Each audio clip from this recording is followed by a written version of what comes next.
علیکم ورحمۃ اللہ وبرکاتہ۔ وعلیکم السلام ورحمۃ اللہ وبرکاتہ۔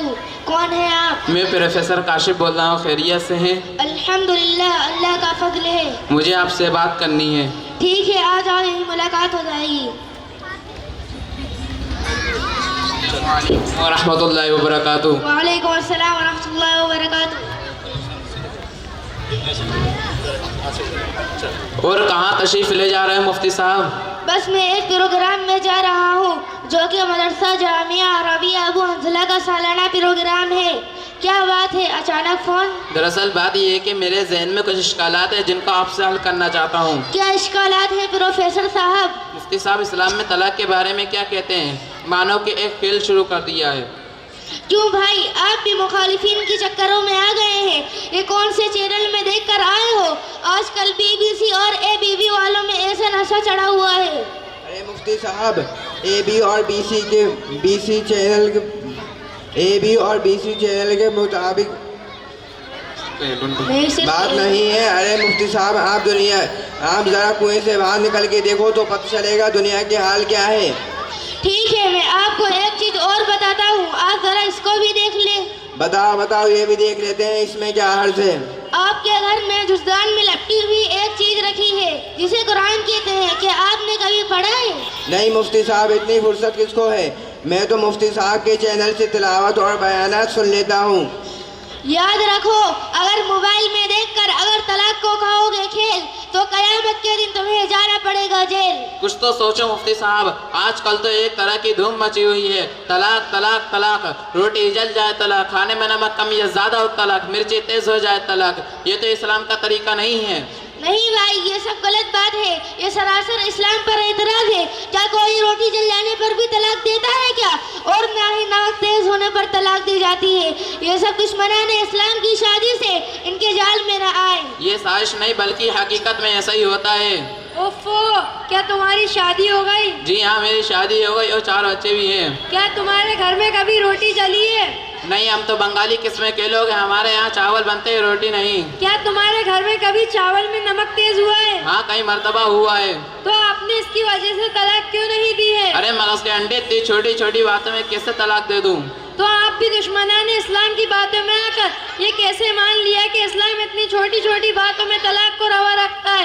ہاں، ایک عام آدمی جو پڑھا لکھا نہ ہو، ان پڑھ جاہل جٹ ہو، تو وہ اتنی چھوٹی چھوٹی باتوں میں طلاق دے دیتا ہے۔ انہوں نے اس کو کھیل بنا دیا ہے۔ ہمیں اس دشمنان اسلام کے چکر میں نہیں آنا چاہیے۔ آج یہ طلاق پر سازش کر رہے ہیں تو کل تمہاری نمازوں پر، تمہاری مسجدوں پر، تمہارے مدرسوں پر، تمہاری دینی اداروں پر سازش رچیں گے۔ اگر آپ کو اسلام کے تعلق سے کچھ اشکال ہو تو یوٹیوب پر نہیں بلکہ علماء اکرام سے رابطہ کرنا چاہیے۔ کیا معلوم جس چینل کو آپ دیکھ رہے ہو وہ چینل انہی لوگوں کا ہو جو اسلام اور مسلمانوں کے خلاف زہر اگلتے ہو۔ ٹھیک ہے، مفتی صاحب سے پوچھ لیتے طلاق کن حالت میں دینا جائز ہے؟ سنیے جناب، نبی کریم صلی اللہ علیہ وسلم نے ارشاد فرمایا، ابغض الحلال عند اللہ الطلاق۔ اسلام میں جتنی جائز چیزیں ہیں ان میں سب سے نچلے درجے کی گھٹیا چیز طلاق ہے۔ خواہ مخواہ طلاق دینا حرام ہے۔ طلاق یوں تو مجبوری میں دی جاتی ہے۔ ارے مفتی صاحب، طلاق مجبوری میں دی ہو یا خوشی میں، لیکن نکاح کا خوبصورت رشتہ تو ٹوٹ جائے گا۔ میرے بھائی، جب آپ کا اپنا خوبصورت نکاح کا رشتہ باقی رہے گا تو کون کہے گا آپ کو طلاق دینے کا؟ اگر رشتہ بدصورت بن جائے تو بھی آپ کو کوئی مشورہ نہیں دے گا۔ اور رہا مسئلہ مجبوری کا، یعنی رشتے بدصورت بن جانے کے بعد بھی اگر طلاق نہیں دو گے تو وہ آپ پر سازش رچ کر طلاق کا مطالبہ کرے گی۔ تو غصے میں طلاق دے تو طلاق ہو جائے گی؟ کیا بات کرتے ہو ڈاکٹر صاحب، غصے کی حالت میں طلاق دی جاتی ہے؟ کوئی ایسا تھوڑی کہتا ہے آپ بہت اچھی ہو، آپ سے میں بہت محبت کرتا ہوں، آپ مجھے بہت اچھی لگتی ہو، لو بادام کھاؤ اور میں تمہیں طلاق دیتا ہوں، ایسا کوئی نہیں کہتا۔ تو طلاق کب دینی چاہیے؟ طلاق تو مجبوری میں دی جاتی ہے۔ تو مفتی صاحب سے پوچھ لیتے ہیں کہ مجبوری کی حد کیا ہے؟ مجبوری کی حد یہ ہے کہ مثلاً عورت کسی غیر محرم کے ساتھ گھوم رہی ہے، گلیوں کے لڑکوں کے ساتھ باتیں کرتی ہے، شوہر کی غیر موجودگی میں اپنی عزت کی حفاظت نہیں کرتی ہے۔ ایسی صورت میں بھی اسلام نے طلاق کا حکم نہیں دیا بلکہ فرمائش کا حکم دیا ہے کہ ایک بار سمجھاؤ، اگر نہیں مانتی ہے دوبارہ سمجھاؤ، اگر پھر بھی نہیں مانتی مانتی ہے تو 3 بار سمجھاؤ. اب اتنی کوششوں کے بعد بھی نہیں سمجھتی ہے تو اس کو ڈرانے کی نیت سے 1 طلاق دے سکتے ہیں. شاید کہ وہ اپنے نازیبہ حرکتوں سے باز آ جائے. اگر 1 طلاق کے بعد عورت میں سدھار دیکھو تو اس سے عدت کے اندر ہی رجوع کر لو, اور اگر سدھار نہ ہو تو اس سے رجوع نہ کرو. اس کی عدت پوری ہو جائے گی تو تمہارے نکاح سے نکل جائے گی. اور زیادہ تفصیل کے لیے آپ کو سورۃ النساء کی آیت نمبر 34 اور 35 کا مطالعہ کرنا ہوگا. جب آپ غور کریں گے تو آپ کو معلوم ہو جائے گا کہ طلاق عورت کے لیے رحمی قانون ہے. آپ کہتے ہیں طلاق عورت کے لیے رحمی قانون ہے. جب 1 طلاق سے کام ہو جائے 2-3 طلاق کی کیا ضرورت ہے؟ یہ تو عورت پر سراسر ظلم ہے. جناب آپ کہتے ہیں کہ 3 طلاق سراسر ظلم ہے. میں کہتا ہوں کہ 1 طلاق میں جتنا رحم ہے 3 طلاق میں 3 گنا رحم ہے. وہ کیسے مفتی صاحب؟ سنیے جناب, 1 طلاق میں تو حکم ہے کہ طلاق دینے کے بعد نہ سدھرے تو اس سے رجوع نہ کرو. اس کی عدت پوری ہو جائے گی تو تمہارے نکاح سے خود بخود نکل جائے گی. لیکن 3 طلاق میں تو کہا گیا ہے کہ اگر 1 طلاق سے نہ سدھرے تو اس کو اس کی حالت پر مت چھوڑو بلکہ مزید دوسری طلاق بھی دے دو. پھر بھی نہ سدھرے تو تیسری طلاق بھی دے دو, کیونکہ اب سدھار کی کوئی امید باقی نہیں رہی ہے. اچھا واقعتاً اسلام کے قوانین کو سمجھنے کے لیے دور رس نگاہ چاہیے. جزاک اللہ مفتی صاحب نے ہماری آنکھیں کھول دی. ہاں البتہ 3 طلاق کو شریعت میں طلاق مغلظہ کہا ہے. یہ بھی ایک باریک حکمت پر مبنی ہے جو آپ کے سمجھ میں نہیں آ سکتی ہے. ٹھیک ہے مفتی صاحب اسلام میں پہلے شوہر کے پاس آنے کے لیے حلالہ دوسری شادی کیوں ضروری ہے؟ حالانکہ 3 طلاق کے بعد بھی عورت رہ سکتی ہے. واقعتاً آپ نے ایک اہم اور باریک سوال اٹھایا ہے. بھائی اسلام نے طلاق کو کتنے مجبوری میں جائز قرار دیا ہے یہ تو آپ جانتے ہیں. نباہ نہ ہو سکے اس کو ڈرانے کے لیے 1 طلاق دو, پھر دوسرا طلاق دو, پھر بھی نہ سدھرے تو تیسرا طلاق دو, کیونکہ نہ رہے گا بس اور نہ بنے گی بات سنی. اب دیکھو کہ کتنی مرتبہ ڈرانے کے لیے طلاق کا حکم ہے کہ 3 طلاق کے بعد بھی نہ سدھرے. اب اگر دوبارہ اسے شوہر سے شادی کرنے کی اجازت دے دی جائے تو وہیں جھگڑے فساد ہوتے رہیں گے. اسی وجہ سے اسلام نے حکم دیا ہے کہ ان دونوں کو الگ الگ رکھا جائے اور دوبارہ اسی شوہر سے شادی کرنے کی اجازت نہ دی جائے. لہذا وہ عورت پہلے شوہر سے شادی نہیں کر سکتی, البتہ دوسرے شوہر سے شادی کرے اور اپنی زندگی خوشگوار طریقے سے گزارے.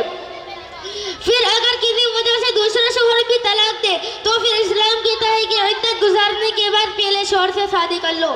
ٹھیک ہے مفتی صاحب, ایک اور سوال میرے مدتوں سے میرے دماغ میں کھٹک رہا ہے, اور وہ سوال یہ ہے مفتی صاحب, جب شوہر عورت کو 3 طلاق دے دیتا ہے اور پہلے شوہر کے پاس آنے کے لیے حلالہ کروایا جاتا ہے, حالانکہ عورت کے لیے ایک ناپسندیدہ عمل ہے اور تمام مذہب میں اس کو غدار سمجھا گیا ہے, اور اتنا پاک مذہب ہو کر بھی اس کی اجازت دیتا ہے, یہ سوال تو میرے ذہن سے باہر ہے.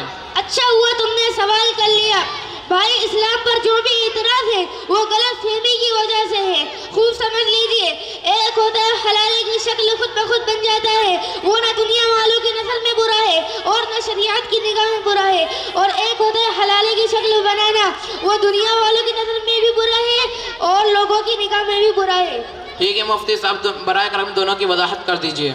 ایک ہوتا ہے حلالے کی شکل خود بخود بن جانا, وہ تم سبھی کو معلوم ہے, اور ایک ہوتا ہے حلالے کی شکل بنانا, وہ اس طرح کے کچھ مخصوص جماعتوں کا دوسرے شوہر سے 1 رات کے لیے یا کچھ گھنٹوں کے لیے اسے شادی کرانا تاکہ وہ عورت پہلے شوہر سے شادی کر سکے.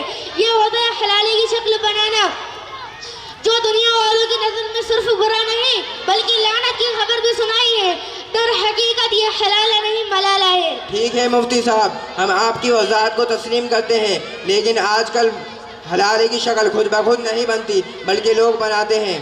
بھائی میرے استاد محترم, تم ہی لوگوں کا عمل نہیں بتلا رہا ہے بلکہ وہ تو اسلام کا بے غبار قانون بتلا رہا ہے. اسلام کا قانون یہ ہے اور غلط فہمی یہ ہے.